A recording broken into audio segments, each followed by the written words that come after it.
मैं जो गलती कर चुका हूँ वो आप न करना। खुदा के वास्ते ये हकीकत है, ये नारा नहीं है। बच्चों, मेरी इस बात को यकीन कर लो। मैं आज एतराफ करने आया हूँ कि मैं आज से 45 साल पहले ये गलती कर। मेरे प्यारे पाकिस्तानी, अस्सलाम वालेकुम।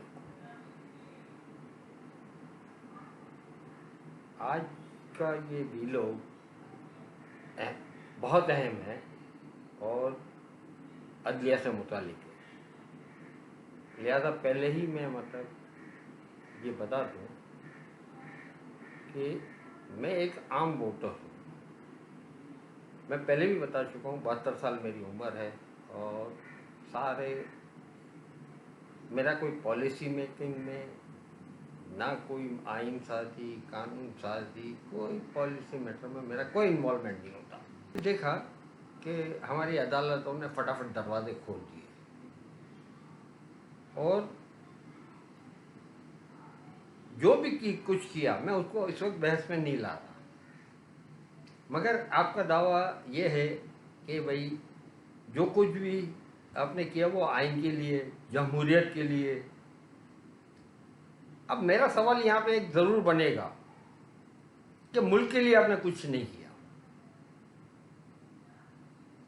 आइन कानून के लिए तो आप कर गए, मगर मुल्क इसकी जो कीमत चुका रहा है, अब जो सामने आ रहा है और जो हो रहा है, इस हिसाब से आपने मुल्क के लिए नहीं किया। बस आइन और कानून को लेकर बैठ गए थे और आपने किया। ठीक है, चलो छोड़, आगे बढ़ते हैं।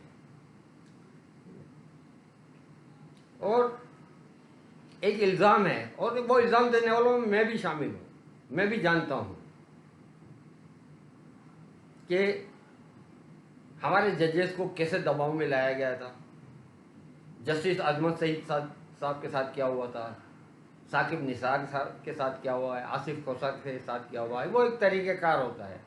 निहाल हाशमी आ गया, एक दानियाल करके वो आ गया, एक तलाल चौधरी आ गया, वो क्या कुछ नहीं हुआ। ठीक है ना। तो ये बात तो मैं भी कह रहा हूँ कि जजेस टोटली दबाव में है। हाँ, कुछ वीडियो भी ये सामने आई जस्टिस अरशद की, समझे।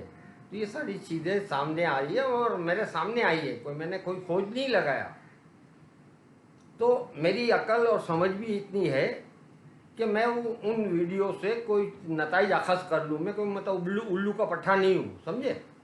जो आप अगर समझते हो कि ये सारे उल्लू के पट्टे जमा हुए, जो मर्जी में आएगा करेंगे, तो नहीं, ऐसी बात नहीं है।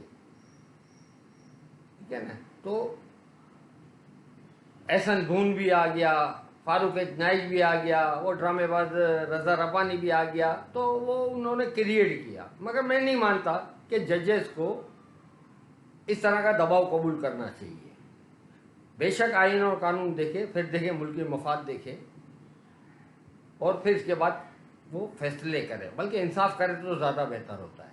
ठीक है ना। तो ये तो पहले बात। ये ऐसी सूरत हाल में आप लोगों से इंसाफ होना तो मुमकिन ही नहीं है। फिर आप फैसले की तरफ आते हैं और फैसले करते हैं। ठीक है ना।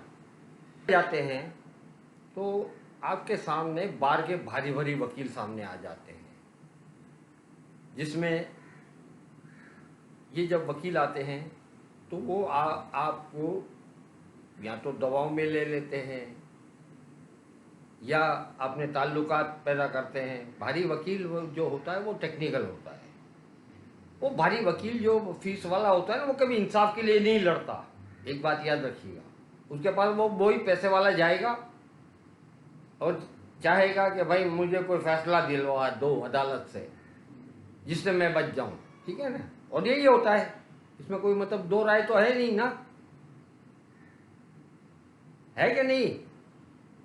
वो आता है और वो आपकी अदालत में खड़ा हो जाता है और फिर वो आपको मुख्तलिफ दबाव या रिश्वत भी चलती होगी। कोई मैं नहीं कहता कि हमारे यहाँ सारे मोमिन हैं, उनके भी अपने अपने होते हैं। जब भी तो ये सारे बिगाड़ है। यहाँ ताल्लुकात हो, आ जाते हैं कहीं, ठीक है ना, तो फिर वो वहाँ पे हमारी अदलिया टेक्निकल बुनियाद पर जाती है और फैसले देती है। हाँ, यहाँ आप सबूत मांगोगे तो मैं मिसाल दे दूंगा ऐसे केसों की। ऐसे केसों में मिसाल के तौर पर हुदैबिया है, मॉडल टाउन का केस है, काजी फाइज ईसा वाला केस है जिसमें ताल्लुकात काम आया। मैं नहीं मानता कि उसमें आप दबाव में आया, ठीक है ना, क्या यार हमारा भाई वकील है, और इंसाफ तो ये कहता था कि भाई जाके पहले तो अपना हिसाब किताब दुरुस्त करके आ जा, फिर इस कुर्सी पे बैठ जा, तो इस कुर्सी की भी इज्जत होगी, मुल्क की भी इज्जत होगी, और अल्लाह के यहाँ भी सुरखरू होंगे। ये इंसाफ कहता था, मगर नहीं, ऐसा नहीं हुआ। अफसोस, चले अफसोस ही करेंगे, और क्या होगा। और नवाज शरीफ को जो एक मुजरिम था, इसको जिस तरीके से भेजा गया, इसमें भी यही सारा जो है ना ड्रामा चला, तो लिहाजा इस पे तो कोई मतलब बहस ही बेकार है कि भाई क्या हुआ। अब चलते हैं आगे। जब इतनी बड़ी बात कहेगी तो फिर मैं भी आपसे मतलब एक तो मिसाल मांगूंगा ना, आप मुझे एक मिसाल दे दीजिए जिसमें आपने इंसाफ किया हो। चलिए, इस 72 साल में की उम्र में मुझे झूठा साबित करा दे कि बुढ़े तू गलत है, हमने यहाँ इंसाफ किया था, यहाँ इस जालिम को रोका था जुल्म से, तो मैं मान लूंगा और मैं अपनी गलती तस्लीम कर लूंगा। फिर आप मुझे तौहीन अदालत की फांसी पे भी लटका दोगे ना, तो तुम इतना तो मुझे सुकून मिलेगा कि हाँ यार, हमारी अदालतें भी इंसाफ करना जानती हैं। चल असल बात की तरफ आते हैं। अब मैं आपके सामने 3 केस ला रहा हूं। अगर आपने इंसाफ करना है तो करके मुझे झूठा साबित करवा दीजिए, और मैं आपसे इसमें कोई नाजायज बात नहीं करूंगा, सब आइन का और कानून के मुताबिक बात होगी। और मगर हाँ, इसमें आपकी जुर्रत को मतलब जरूर चेक किया जाएगा, अगर जुर्रतमंद ही इंसाफ करेगा। नंबर 1, वजीर आजम पाकिस्तान इस वक्त मौजूद है, जिसके ऊपर 16 और इसके बेटा वजीर आला, 2 मतलब लगे हुए हैं। 16 अरब से लेकर 24 अरब रुपए के मनी लॉन्ड्रिंग के केसेस है, और वो FIA की टीम ने किया था, और एक डॉक्टर दानिश मार दिया गया। आप कुछ भी कहो, अब इस बूढ़े को इतनी तो समझ है कि यार वो वहाँ आप ले लेते हो ना, ये अल्लाह की तरफ से आई है, फला आई है, ये सारी बातें कर, ठीक है ना, मगर वो मार दिया जाता है। मैं भी इसी माशरे का बंदा हूँ, समझे।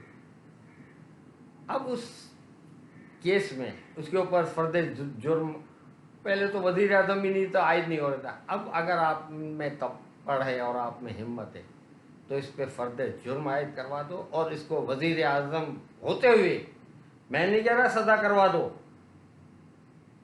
3 महीने में इसका फैसला ले आओ।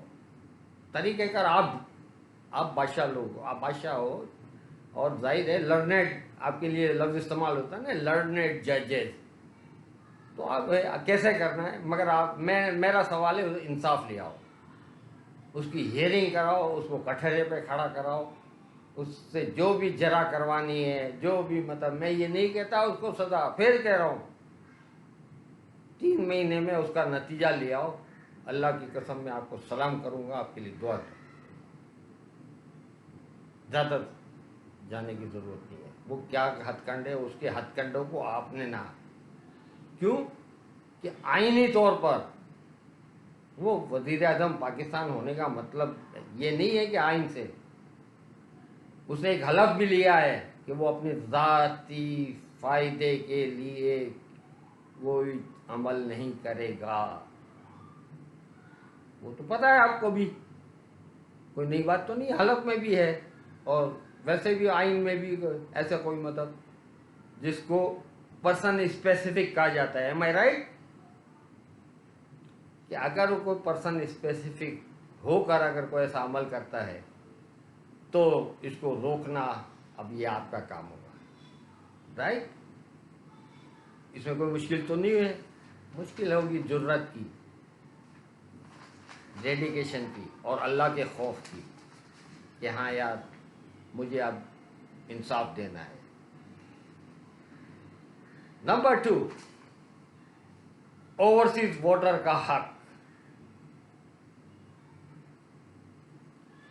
ओवरसीज वोटर का हक आप दिला दो, दिया हो तो है ऑलरेडी। अब क्या, असेंबली में अक्सरियत है और उसको पता है कि ओवरसीज के ज़्यादातर वोट इनको मिलेंगे नहीं, तो क्या वो अपने फायदे के लिए ओवरसीज के वोट का अच्छा फैसला आप भी दे चुके हो, ये याद रखना। आपने फैसला दिया हुआ है कि किसी वोटर को वोट डालने के हक से महरूम नहीं किया जा सकता, है ना। ये आपने सेनेट के इलेक्शन में भी कहा था और अभी हालिया उसमें भी कि भाई हटा दो, तुम किसी को वहां जाने से नहीं रोक सकते, वो मुनरिक कारकुनों को वोट डालने से।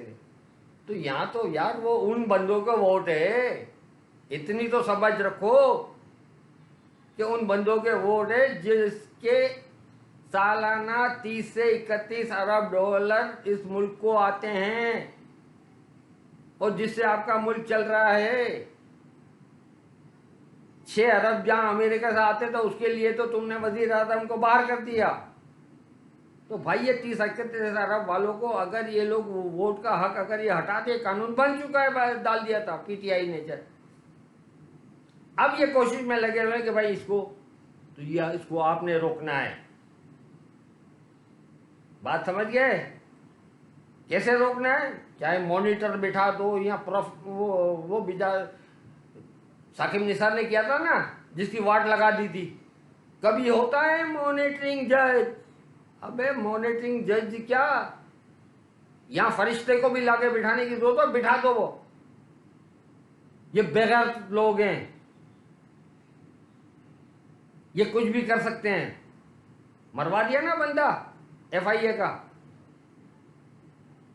तो ये भाई अरबाब इख्तियार में तुम लोग आते हो।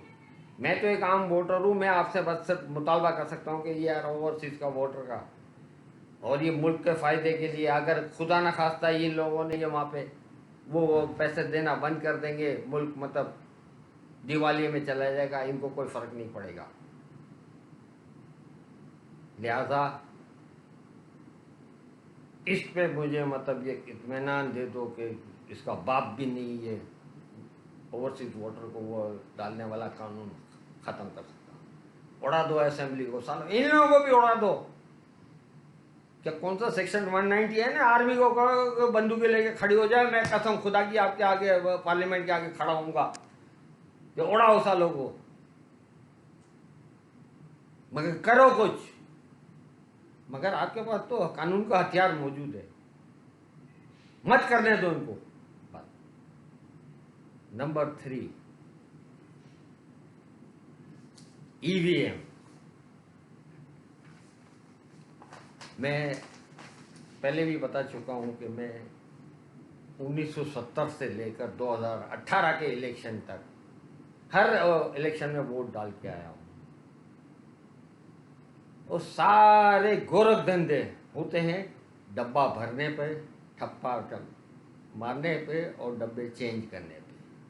ये ईवीएम एक ऐसा मतलब है, मैं इसलिए नहीं कह रहा क्योंकि मुझे पता है कि मैं वोट डाल के आऊँगा ना, तो जिसको वोट दूंगा ना, तो वो डब्बा फिर दूसरा भर के आएगा, तो उसमें मेरा वोट गायब होगा और दूसरा। ईवीएम से ये मुझे सुकून है और मेरे जैसे करोड़ों लोगों को सुकून है, कसम खुदा की आवाम कि हाँ यार वोट डाल के आएंगे। ये 37 एतराज़ात किए थे इलेक्शन कमीशन ने, आपको पता है ना, क्या मतलब कॉमेडी शो किया था इन लोगों ने।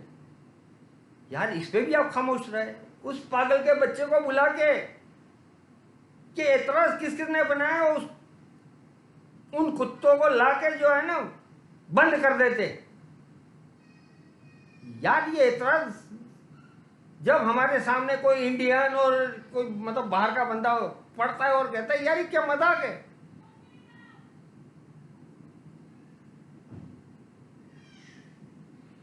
जानते हो इंडिया का एक मतलब इलेक्शन कमिश्नर आया था TN शेषन, वो पूरे इलेक्शन सिस्टम को सही करके गया। मगर यहाँ तो कोई मर्द का बच्चा है ही नहीं, सारे हिजड़े हमारे मतलब उसमें मुल्क में मतलब ऊपर बैठे हुए हैं। ये सिकंदर सुल्तान राजा बैठ के कानून की किताबें हवाले ले लेकर बैठ के जो है ना वो अपने बाप के लिए काम करते रहते हैं, मगर बर्बाद हम होते हैं। ये भी कानून बन चुका है, इस पे तरह तरह के हिले बहाने हो रहे, ये सब आपको पता है, मैं मुझे तफसील में जाने की जरूरत नहीं है। मैं एक आम वोटर, 1 पेज वोटर, और मेरे जैसे करोड़ों लोग हैं,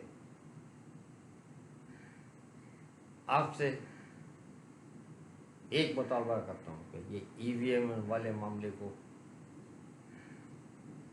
संभाल लो और इनको इसमें कोई भी हरामीपना करने से रोको। हरामीपना ही होगा ना, और क्या होगा,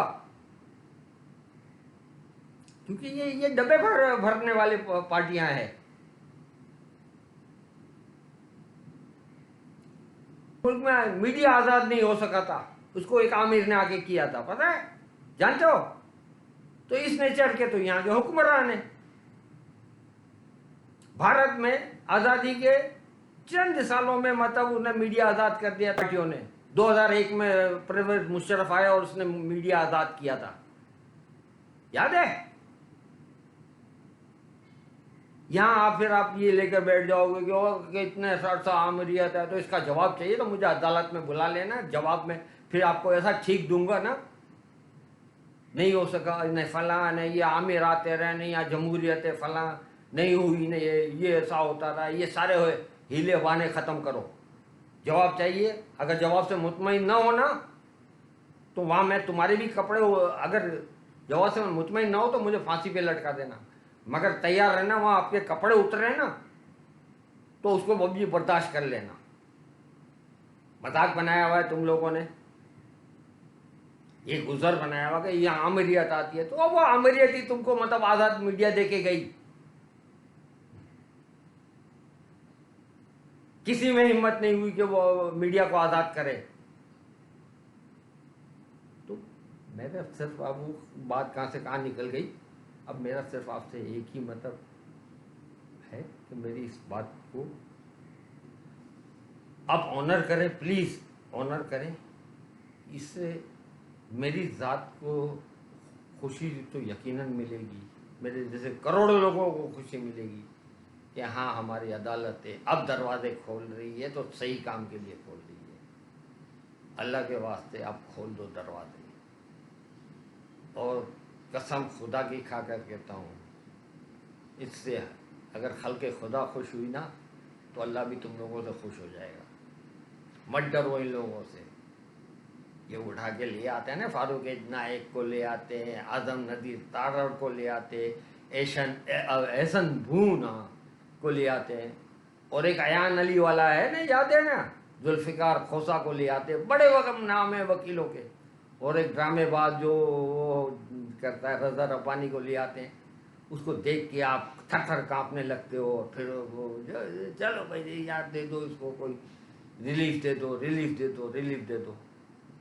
यार इनसे मत डरो, एहसन भून से मत डरो, आजम नदीर तारड़ से मत डरो, उस अल्लाह से डरो और दे जाओ, एक बार कर जाओ इस कौम के ऊपर एहसान, ताकि हम भी कोई याद रखे कि भाई एक फला आया था। अब नाम तो मैं स्पेसिफिक पर्सन इससे मगर नाम भी ले लेता मैं, क्या आया था यार हमारे इंसाफ के उस महल में,